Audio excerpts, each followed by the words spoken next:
మీ అందరికీ నా హృదయపూర్వక వందనాలు. చెమ్మగలిగిన దేవుని పిల్లారా, మీ హృదయాలు వెలిగించే మాటతో మరి దేవుడు పరిశుద్ధాత్మ ద్వారా ఏకునే ఈ మాటలు మీ అద్దకు తీసుకొచ్చి ఉన్నారు కనుక ఈ మాటలు మీరు నేను కలిసి ధ్యానం చేసుకుందాం. ఈరోజు మన ఆత్మలకు దేవుడు ఏ మాటలైతే నియమించి ఉన్నాడో మనం ధ్యానించాలనుందో ఆ మాటలు దేవుడు ఇవాళ మనకి వినిపించబోయే ముందుగా, బోధించబోయే ముందుగా రాత్రి కాలం నుంచి మిమ్మల్ని, మీ కుటుంబాలని, మమ్మల్ని, సంఘాన్ని, భూమి మీద ఉన్న ప్రతి బిడ్డను జ్ఞాపకం చేసుకొని గాలిని, నీటిని, ఆహారాన్ని, ఆరోగ్యాన్ని, సమస్తాన్నిచ్చి మన కుటుంబంలో నెమ్మదినిచ్చిన దేవుడికి, మన ప్రభు మన రక్షకుడు యేసుక్రీస్తు వారి నామంలో మరి పరలోకమందున్న తండ్రి అయిన దేవుడికి శిరస్సు వంచి వందనాలు, స్తుతులు తెలియచేసుకుంటూ, జీవగలిగిన దేవుని పిల్లరా, ఈరోజు మన ఆత్మలకు ఆహారంగా దేవుడు ఏ మాటలైతే ఆత్మచేత మనతో మాట్లాడాలనుకున్నాడో ఆ మాటలు మనం ధ్యానించగలిగితే కీర్తన గ్రంథము 16వ అధ్యాయము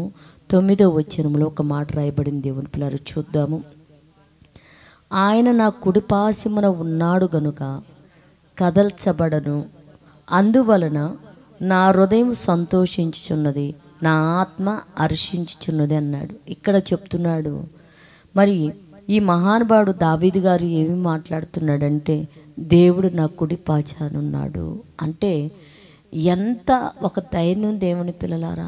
దేవుడు నా కుడి పాచాన ఉన్నాడు కనుక నేను కదల్చబడనంటే మరి ఈయన దేని విషయంలో మాట్లాడుతున్నాడు? శరీరపరంగా, ఆస్తుల విషయంలో, పిల్లల విషయంలో, కుటుంబ పరంగా మాట్లాడుతున్నాడంటే కాదు దేవుని పిల్లారా. ఇతను దృష్టి ఎలా ఉందంటే ఆత్మ సంబంధంగా నా దేవుడు కనిపించే వ్యక్తి కాదు, శరీరము కలిగిన వ్యక్తి కాదు, రూపము కలిగిన వ్యక్తి కాదు. దేవుడు నా కుడిపాశాన నుంచోనున్నాడు కనుక ఎలాంటి ఇబ్బందులు నాకు వచ్చినా, ఎలాంటి శ్రమలు నా మీదకి వచ్చినా నేను నా భక్తి జీవితంలో కదల్చబడను. ఎందుకు కదల్చబడనంటే నా దేవుడు నాకు కుడిపాచాన నుంచోనున్నాడని చెప్తున్నాడు దేవుని పిల్లరా. అందుకని ఏం చెప్తున్నాడు? నేను అసలు కదల్చబడటం అనేది జరగదు.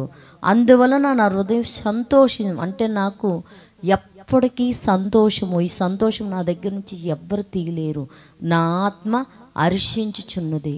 ఏమండి, నా ఆత్మ నాకు తెలియకుండానే అది ఎక్కువ గంతులు వేయుచున్నది, ఆరోగ్యము కలిగి ఉంది, హర్షిస్తుంది దేవుని సన్నిధానంలో అని చెప్తున్నాడు దేవుని పిల్లారా. నిజంగా మనం కూడా సాధారణంగా చూడగలిగితే మన తల్లి కానీ తండ్రి కానీ మన పక్కన నుంచున్నప్పుడు మనకి ఎంత బలం ఉంటుందండి. ఎందుకు? నా వారు ఉన్నారని శరీరపరంగా మనం ఆలోచిస్తే దేవుని పిల్లారా, ఏదన్నా ఒక సమస్య వచ్చినప్పుడు మన పక్కన మనకు తెలిసిన వారు, మన తల్లిదండ్రులు కానీ, మన అన్నదమ్ములు కానీ, అక్క చెల్లెలు కానీ పదవే నేను ఉన్నానని నిలబడ్డారనుకో మనకి ఎంత ధైర్యం కలిగి ఉంటుంది దేవుని పిల్లలారా శరీరపరంగా. అలాగనే సమస్తాన్ని సృష్టించిన దేవుడే నా కుడిపాచాన ఆయన నుంచి ఉన్నాడు కనుక నేను కదల్చబడను. నా హృదయం ఎప్పుడూ సంతోషంగా ఉంటుంది, నా ఆత్మ హర్షిస్తుందని చెప్తున్నాడు. మరి ఇలాంటి మాట నువ్వు నేను చెప్పగలమంటే దేవుని పిల్లరా చెప్పగలగాల. ఎప్పుడైతే యేసయ్యను సొంత రక్షకుడిగా మనం అంగీకరించి మనం యేసుక్రీస్తు వారి పాదాల దగ్గరికి చేరామో, తండ్రి అయిన దేవుడు మన కుడిపాచాన ఆయన ఉన్నాడు అని మనం నమ్మి ఎలాంటి ఉప్పెనలు మన మీదకి వచ్చినా నా దేవుడు నా కుడిపాచాన ఉన్నాడని కదల్చబడకుండా ఏం చేయాలంటే మన హృదయాన్ని సంతోషించాలా, దేవుని యందు హర్షిస్తూ మనం ఉండగలిగితే దేవుని పిల్లరా మనము మన కుటుంబం కూడా నెమ్మదిగా, సంతోషంగా, ఆరోగ్యంగా ఉంటుంది దేవుని పిల్లరా.